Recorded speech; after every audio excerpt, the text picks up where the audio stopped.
The news, good evening.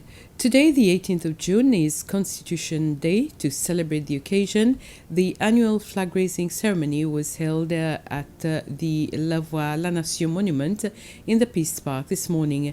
It's been 5 years since the 18th of June was baptized Constitution Day, as the Constitution was adopted on the 18th of June, 1993. This year marks 5 years since the flag-raising ceremony is being held on Constitution Day. Present at the ceremony was President Danny Faure, Vice President Vincent Meriton, Designated Minister Marc-Souci Mondon, the Speaker of the National Assembly, the leaders of the opposition and government business in the National Assembly, and the Chief Justice, amongst other guests. Because of the COVID-19 pandemic, this year's ceremony was shorter than usual. In spite of the situation that we are in, we decided to at least have our flag-raising activity today for us to commemorate Constitution Day. And as you can see, our activity has been shorter than usual, with less invitees participating, because we had also to bear in mind that we have restrictions which are still restrictions which have been put in place by the Ministry of Health, which we have to respect. So this is why we had a ceremony with a smaller crowd, not even a crowd I would say, and also with a shorter ceremony than we normally have. And President Faure will address the nation this evening at 8 p.m. His speech will be live on SBC 1 and Radio Sicile. The Seychelles Judiciary and Child Law Reform Committee has pledged to provide more protection to the rights of children in Seychelles. They made this vow during a forum held yesterday on the occasion of the Constitution Day. During the forum, children were able to ask questions about their rights and voice out their concerns. The chairperson of the Child Law Reform Committee, Chief Justice Matilda Toumi, was also present to provide answers to the students and address their concerns.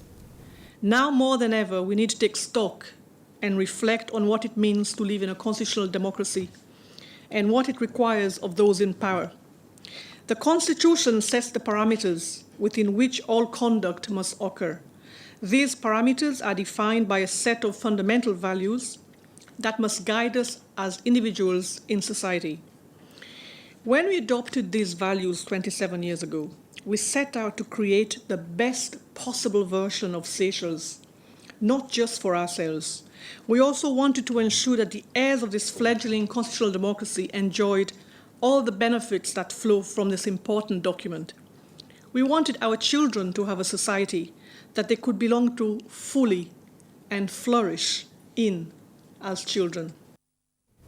Seafarers serving on SEPEC oil tankers overseas are complaining of being abandoned by the company.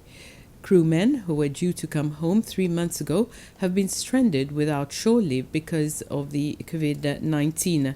But SEPEC says it's in active discussions with the Department of Health to repatriate the men.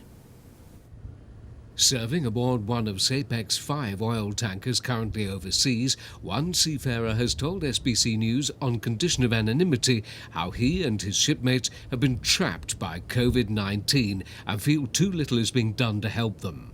It's been Christmas, New Year, Valentine's and birthdays. Moments missed from home, waiting for the end of agreed time on board, but now still waiting for a whole lot more. Working and working each and every day with barely the minimum time of rest. I've been granted shore leave only once since March. It's starting to get tiring. SEPEC expected that there would be a bonus. It's not even $100 extra. What we all want is for them to care about us at sea, who's waiting and still waiting for a way back home. He's among 79 crewmen working on SEPEC's tankers abroad, 44 whose contracts are now up, but who found themselves at sea as the COVID-19 storm suddenly swept in. In a statement, the company said it refutes the statement that SAPEC has abandoned the seafarers and doesn't care about them. SAPEC has been in active discussions with the Department of Health to look at various ways to repatriate those who need to come home. SAPEC was not in a position to previously facilitate the crew changes prior to June, as airports were shut down and most countries imposed lockdown measures, including Seychelles, which closed down its borders. In fact, it says the stranded crewmen were probably far, far safer where they were, and any attempt to bring them home sooner might have exposed them to COVID as they transited through international airports.